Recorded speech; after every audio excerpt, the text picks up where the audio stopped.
Welcome to my video about Estage's blog setting. I will provide you everything I know about each of the blog setting.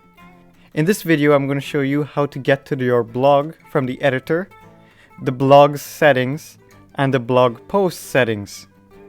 And in a moment, I'm going to tell you the things in the Estage blog that I really don't like. So let's begin. In the editor, in order to get to the blog, we'll have to go to the drop down that says page. Now we can see all the pages we have on our website. We'll want to go to modules. If you don't see blog underneath your modules tab, then we'll have to go to the module setting in the editor. In the modules, we will be able to activate our blog on and off.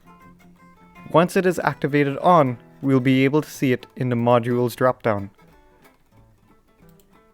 Let's go to our blog. Here in our blog's dashboard, we will be able to see a button that says blog settings. In our blog settings, we can select the layout that our blogs will look like. It will be able to look like a 3-column grid, a horizontal list, or large featured posts.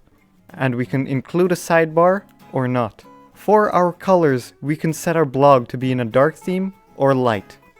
And we'll also be able to set our primary color. Under our layout settings, we'll be able to get to our hero banner settings. Here, we'll be able to add a background image and a background overlay, which we can set to be any color. Next to that, we can write what our blog title should be.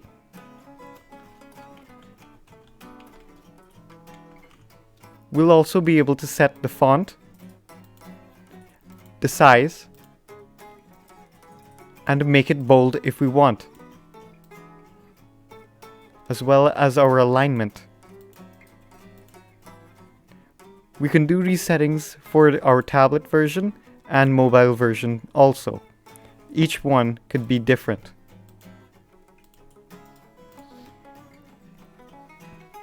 Under our hero banner settings, we'll be able to get to our widget settings. Here, we will get to set what gets displayed on our blog's homepage. We can display popular posts, search, categories, and latest posts. Whatever we do not want, we toggle it off. For our blog's post page, we can have comments moderation, allow comments, display publication date, display social media links, and also display a like button. We're also able to add social media accounts that will show on every blog post. We can delete whatever social media accounts we do not use, and add the ones that we do use.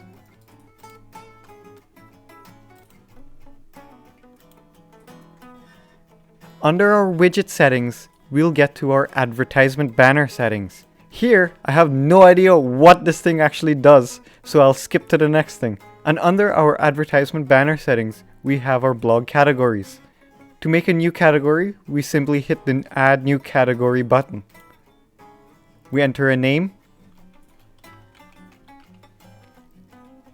And here we can set a restriction so certain users can access certain categories. And lastly, we have our blog post author settings. Here is where we can set different author profiles. We enter the name,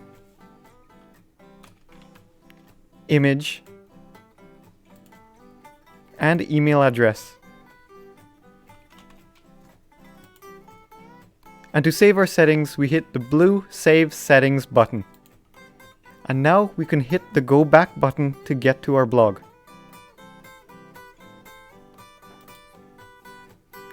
In our blog dashboard, we can see a blue button that says Add New Post. Here is where we start writing our blog posts. To begin, in our blog, we go to our post settings, which will be on the left-hand side. Here we can enter our title, our featured image, the author, and a category. And here we can set a restriction on this blog post, so only certain users that we want to view this blog post can see it.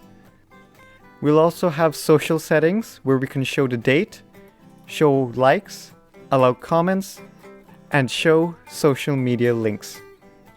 We also have our in-website description, our focus keyword or key phrase, our SEO title, our SEO meta description, and code injection for this specific blog post. We are also able to schedule our posts, and clicking on it allows us to open a calendar to select what date our blog post gets published and the time. To begin writing our blog posts, we'll click the blue plus in our flex column. On our left side, we'll be able to add a paragraph and start writing. We can choose the font weight, font size, the letter spacing, and the line height, as well as many other settings.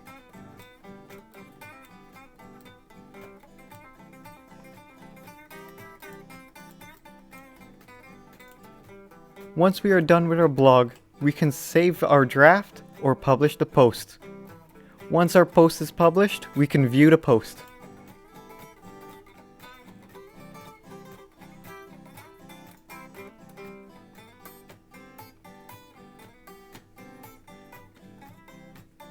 Earlier, I said there are things I hate about the Estage blogs, so here they are.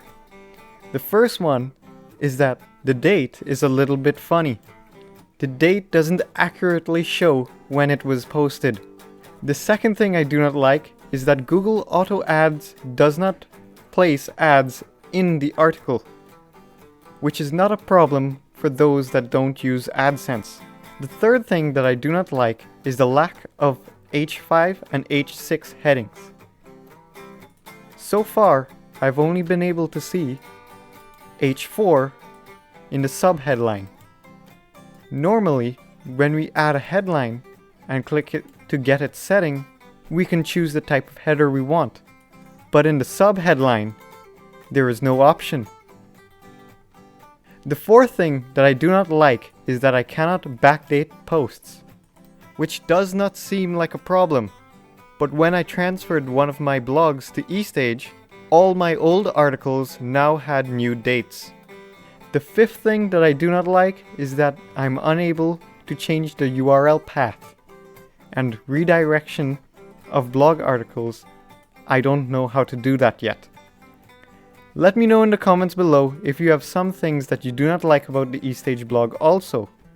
If you've liked this video, please subscribe, like, and hit that notification bell because I got some more Estage blog and SEO videos coming up very shortly, which will cover this in greater detail.